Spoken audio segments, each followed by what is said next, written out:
Hello students, today we'll discuss about the diagrammatic presentation of aggregate supply.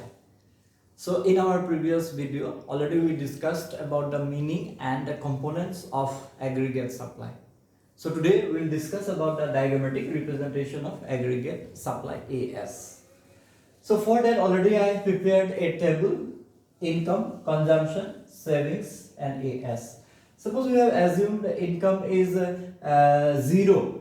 Okay, income is 0, 100, 200, 300, 400, 500 and 600, and consumption suppose 40, 120, 200, 280, 360 like this. And savings, now you see, when income is 0 and consumption is 40, then definitely your savings will be minus 40 because you have to borrow from others or you have to withdraw from your bank account. Okay, so at 0 level of income, when savings is in minus, then please you note down this is called this savings. What it's called? This saving. When income is 0 but consumption is positive, that time this savings is always in negative, minus. So this is called this savings. And CS, it means aggregate supply is 0. Why aggregate supply is 0? Because in here, see, 40 plus minus 40. No? So 40 plus minus 40, so it will come 0.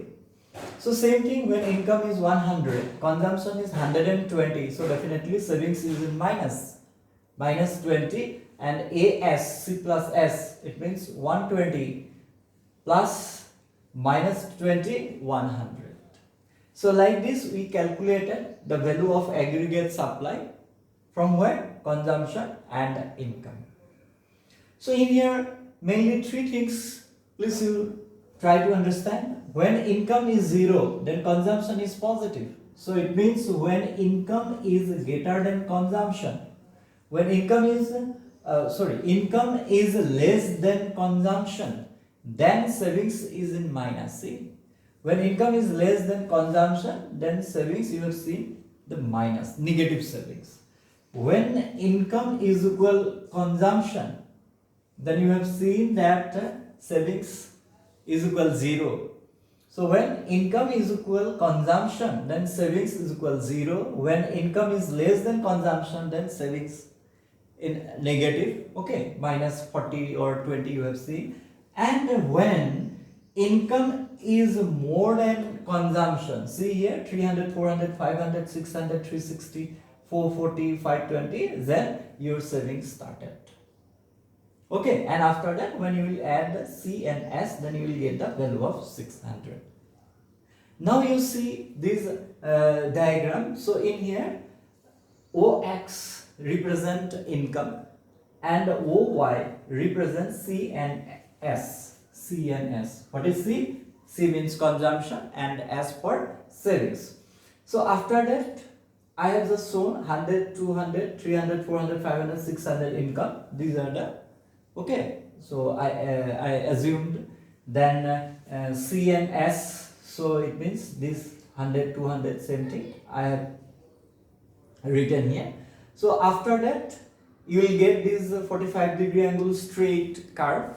So why you will get this straight 45 angle curve, I have already written here. If you see, the 45-degree line is not a real AS curve. However, 45-degree line as an aggregate supply curve simplifies our analysis, particularly when the consumption C and savings S curves are assumed to be linear. So we have assumed that this consumption and the savings, this one is the linear. Okay, so Y is equal C means what? National income or aggregate supply is equal consumption plus savings verifies the vertical distance along the 45-degree line is equal to the horizontal distance showing income. So it means this distance. Clear? So that's why the shape of aggregate supply, see, or income curve is like this 45-degree angle, because you have seen that income 0, 100, 200, 300, 400, 500, 600, and same thing for aggregate supply also 0, 100, 200, 300, 400, 500 and 600. It means both are equal.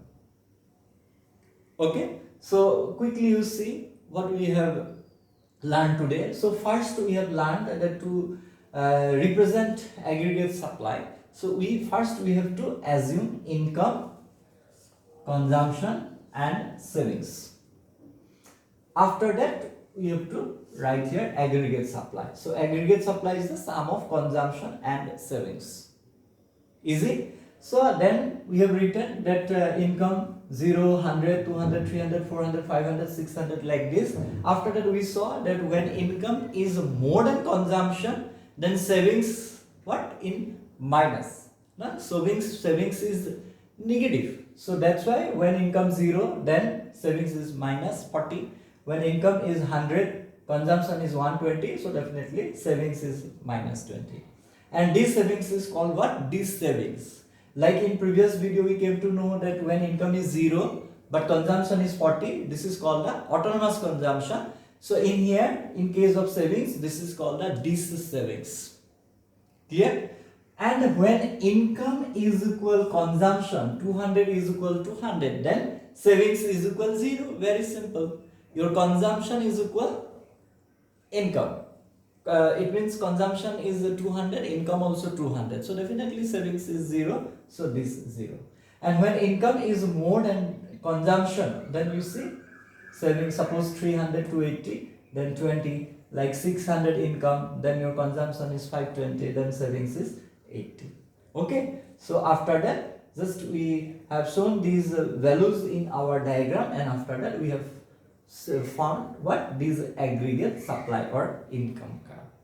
So I think it's very easy to understand. But if you have any doubt or problem to understand, just let me know in the comment section below, and definitely I will try to help you.